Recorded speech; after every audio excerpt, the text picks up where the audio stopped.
My juniors, welcome back to the channel. तो आज हम लोग पढ़ने वाले हैं धातु एवं अधातु चैप्टर 3 का पार्ट 2 केमिस्ट्री का। तो इसमें मेन हम लोग पढ़ने वाले हैं रिएक्टिव सीरीज़ के बारे में। तो रिएक्टिव सीरीज़ की ज़रूरत क्यों पड़ी, कैसे पड़ी, ये अब हम लोग देख लेते हैं। तो हमें याद है हमने क्या पढ़ा था चैप्टर 1 में, विस्थापन अभिक्रिया। विस्थापन अभिक्रिया में क्या होता था, एक अधिक अभिक्रियाशील धातु कम अभिक्रियाशील धातु को हटा देता था। मान लिया ये एक लवण है, इसमें एक कम अभिक्रियाशील, कम इससे कम, ऐसा नहीं है बिल्कुल कम होगा या कुछ, कम अभिक्रियाशील होगा। तो यहाँ पे क्या होता था, लवण में अधिक अभिक्रियाशील आ जाता था और ये कम वाला अलग हो जाता था। जैसे कि एक एग्जांपल देख लेते हैं, ZnCuSO4। तो यहाँ पे क्या बन जाएगा, नॉर्मल सी बात है, ZnSO4 प्लस Cu। अब अगर इसको देखें CaSO4 को, तो क्या होना चाहिए, FeSO4 बनना चाहिए, लेकिन नहीं, यहाँ पे कोई अभिक्रिया नहीं होगी। क्यों नहीं होगी, बिकॉज Ca जो है वो Fe से अधिक अभिक्रियाशील है, तो ये कम अभिक्रियाशील धातु इसका बॉन्ड तोड़ ही नहीं पाएगा। तो अब हम कैसे पता चलेगा कि कब अभिक्रिया होगी कब नहीं होगी, तो इसीलिए बनाई गई हमारी रिएक्टिव सीरीज़। इसे अभिक्रियाशील श्रृंखला बोलते हैं, बहुत सारे नामों से जानते हैं इसे। तो इस रिएक्टिव सीरीज़ में कौन कौन से धातु जो सबसे ऊपर होंगे, नॉर्मल सी बात है, वो अधिक अभिक्रियाशील होंगे। तो अब हम लोग ये देख लेते हैं। ये है हमारी रिएक्टिव सीरीज़। इसमें जो यहाँ के हैं स्टार्टिंग के, इन्हें सबसे अधिक अभिक्रियाशील है के से।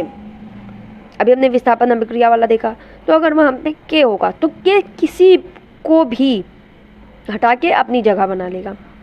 ये जो है AgAu, ये लगभग ऐसे हैं जो किसी से अभिक्रिया नहीं करते, बिल्कुल ही नॉन रिएक्टिव हो जाते हैं, बिकॉज ये बहुत लास्ट में आते, तो बहुत कम होता है कि ये रिएक्टिव हों। इसीलिए अब क्या है कि हमें हमेशा क्या मिलेगा, कि हम कभी खुले में नहीं छोड़ते। क्यों नहीं छोड़ते हैं, बिकॉज वो ऑक्सीजन से अभिक्रिया कर लेगा, तो इसीलिए उसे केरोसिन ऑयल में रखते हैं हम लोग। इन तीनों को कभी हम जल्दी ऐसे नॉर्मल नहीं ऑक्सीजन में छोड़ते, बिकॉज ये ऑक्सीजन के साथ कर सकते हैं रिएक्शन, और ऑक्सीजन के साथ अगर पोटेशियम करता है तो कई बार आग लग जाती है, सोडियम करता है तो ऐसा हो। तो इसलिए इसे किसी प्रिजर्वेटिव, केरोसिन ऑयल और भी कुछ चीज़ें हैं उसमें हमेशा रखी जाती है। और AgAu, गोल्ड सिल्वर, इन्हें क्या है, इन्हें हम नॉर्मल कहीं भी ये ओपन इन्वायरमेंट में, वातावरण में रह सकते हैं। तो इसे लर्न होना बहुत इम्पॉर्टेंट है, बिकॉज इसके बेसिस पे बहुत सारी चीज़ें होती हैं, और ये एग्ज़ाम में बहुत बार आता है, रिएक्टिव सीरीज़ क्या है ये वो, तो काफ़ी क्वेश्चंस भी आते हैं इस पर। ये याद होना इम्पॉर्टेंट है, तो याद कर लेना। अब मैं एक चीज़ मान के चल रही हूँ कि 20 तक इलेक्ट्रॉनिक विन्यास आता होगा सबको, बिकॉज ये अब जो टॉपिक हमें पढ़ना है वो इलेक्ट्रॉनिक विन्यास 20 तक तो आना चाहिए। नहीं आता है तो थोड़ा सा समझ लो जाके कहीं किसी YouTube वीडियो से, और थोड़ा भी मैं जब समझाऊंगी रिलेटेड टॉपिक तो वो भी मैं समझा दूंगी थोड़ा थोड़ा। तो देख लेते हैं आप लोग ये क्या, इससे क्या हमें पढ़ना है, कैसे पढ़ना है। धातु और अधातु का कह सकते हैं रिएक्शन, अभिक्रिया पढ़ने वाले हैं। तो धातु हमेशा पॉजिटिव में होगा और अधातु नेगेटिव में। क्यों होगा, धातु में हम एक Na ले लेते हैं, अधातु सबसे कॉमन Cl। Na का इलेक्ट्रॉनिक विन्यास क्या होता है, 281। इसका क्या होगा, 287। अब सब चाहेंगे ना कि वो फुल हो जाए, तो वो स्टेबल, अस्थाई बन जाए, एक अस्थाई यौगिक बन जाए। तो ये 1 क्या करता है, इसको देगा, तो क्या हो जाएगा, ये पूरा 288 हो गया, और ये भी अब हो गया 28। तो ये दोनों क्या करते हैं, जुड़ जाते हैं। अब ये दे रहा है तो क्या होगा, अमीर बन गया, पॉजिटिव लग गया, और ये ले रहा है तो इस पर नेगेटिव चार्ज लग गया। तो आई होप समझ में आ गया। अब इससे क्या बोलते हैं हम, जो देता है उसे बोलते हैं हम डोनर, देने वाला। जो लेता है उसे हम बोलते हैं एक्सेप्टर, ग्रहण करने वाला, और जो दे रहा है उसे डोनर। अब मैक्सिमम क्या होता है कि अधातु होते हैं एक्सेप्टर, लेने वाले, और धातु होते हैं देने वाले। और ये जो धातु अधातु बन के ये जो बन रहा है इसे हम बोलते हैं आयनिक यौगिक। यहाँ से क्वेश्चन आते हैं, तो आयनिक यौगिक कैसे बनता है, कई बार क्वेश्चन आता है।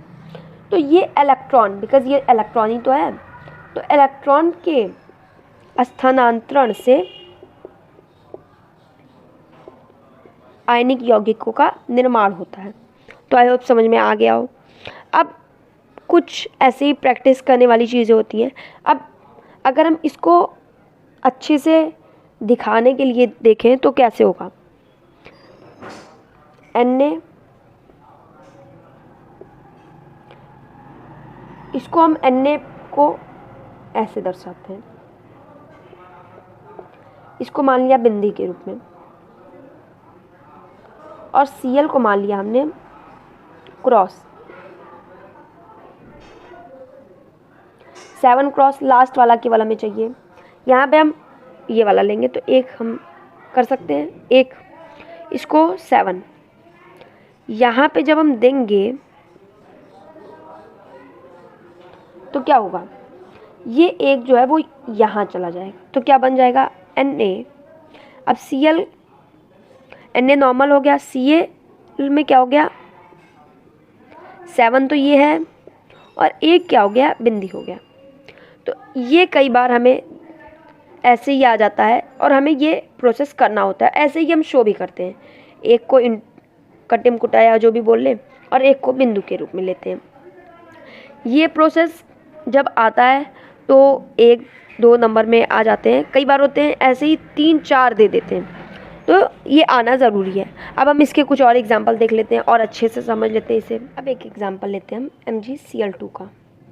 कैसे होगा, Mg हम जानते हैं 282, यहाँ पे 2 एक्स्ट्रा है, 2 को 2 बिंदु से दर्शा देंगे। Cl, बिकॉज 2 Cl है तो 7, 2 Cl है तो 2 बार। तो यहाँ पे क्या हो जाएगा, बिकॉज ये 2 था, 2 बिंदु थे, तो एक इसको दे देगा और एक इसको दे देगा। तो यहाँ पे Mg क्या हो गया +2 हो गया, प्लस क्या हो गया Cl क्या हो गया फुलफिल हो गया। तो कैसे लिख सकते हैं इसको,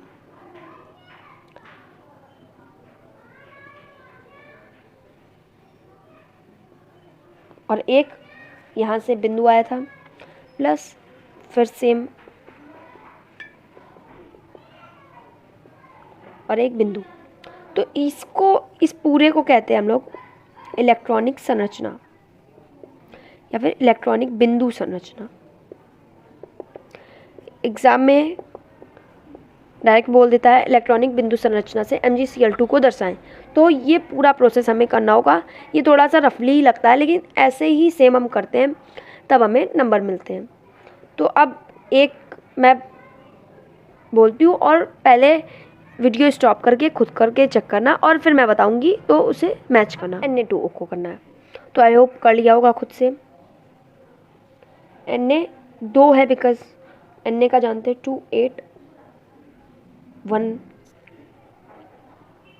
बिकॉज ये 2 है तो 2 बार होगा, एक Na में एक Na में। अब O का हम जानते हैं 2 6 होता है, तो इसे तो 2 चाहिए ना, और तो क्या है 6 है। यहाँ पे क्या हो जाएगा Na +2 चार्ज लग गया, 2 दिया है ना इसने, प्लस यहाँ पे 6 था, और 2 बिंदु आ गए यहाँ वाले, तो ये हो गया नेगेटिव में। इसको नेगेटिव -2 नेगेटिव लिख सकते हैं, +2 प्लस -2। तो आई होप ये समझ में आ गया होगा, और मैच किया हो, अगर ऐसे ही किया हो तो बिल्कुल सही है।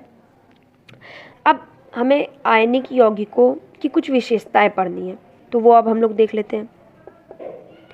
ये आयनिक यौगिक अभी मैंने बताया था ना कि जब इलेक्ट्रॉन का ट्रांसफ़र होता है तो आयनिक यौगिक बनते हैं। तो इसकी विशेषताएं कई बार एग्जाम में आती हैं, तो देख लेते हैं अब हम लोग आयनिक यौगिकों की विशेषताएं। तो सबसे पहले तो ये ठोस और कठोर होते हैं, नॉर्मल से ज़्यादा कठोर होते हैं। क्यों? क्योंकि इनमें जो बिकॉज ये इलेक्ट्रॉन ट्रांसफ़र के बाद बनते हैं, तो जब इलेक्ट्रॉन ट्रांसफ़र होते हैं तो उनके बीच जो बंध बनता है वो बहुत ज़्यादा हाई लेवल का होता है। तो इसलिए ये ठोस और कठोर और ज़्यादा हो जाते हैं, इनके गलनांक बहुत अधिक हो जाते हैं। बिकॉज इलेक्ट्रॉन ट्रांसफ़र हो रहा है, तो अब इनको तोड़ने के लिए भी तो फिर से इस इलेक्ट्रॉन को वापस आना पड़ेगा, तो उसके लिए बहुत ज़्यादा इनका गलनांक पॉइंट अधिक हो जाता है। ये घुलनशील होते हैं पानी में, लेकिन केरोसिन, ऑयल और पेट्रोल में नहीं होते हैं।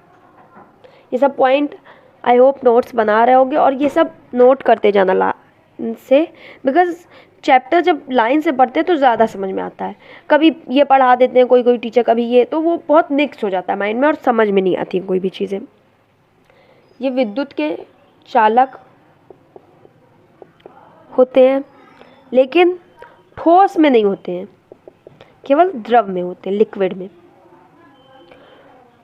तो अब हम लोग और नेक्स्ट देख लेते हैं, बिकॉज इस चैप्टर में बहुत सारी चीज़ें जो है समझने वाली हैं। जैसे कि अभी हमने इसमें इलेक्ट्रॉनिक विन्यास समझा, आयनिक यौगिकों के बारे में बहुत कुछ पढ़ा, और बिंदु संरचना पढ़ी, तो काफ़ी कुछ समझने की। अब हमें और भी बहुत कुछ अभी समझना बाकी है बिकॉज अभी तो हमने केवल रिएक्टिव सीरीज़ ऐसे ही पढ़ ली, अभी उससे रिलेटेड बहुत कुछ पढ़ना है। तो वीडियो बहुत लेंदी हो जाएगी, इसलिए मैं पार्ट 3 बनाऊंगी, उसमें मैं और भी बहुत सारी चीज़ें बताऊंगी, और बहुत इम्पॉर्टेंट टॉपिक जो बहुत ज़्यादा नंबर के होते हैं, बिकॉज ये चैप्टर जो है ये पूरा ही बहुत ज़्यादा इम्पॉर्टेंट है। तो मिलते हैं नेक्स्ट वीडियो में, तब तक के लिए बाय बाय। और पार्ट 3 देखनी हो तो सब्सक्राइब कर लो, नोटिफिकेशन भी ऑन रखो, और मिलते हैं नेक्स्ट वीडियो में, तब तक के लिए bye bye. Thanks for watching.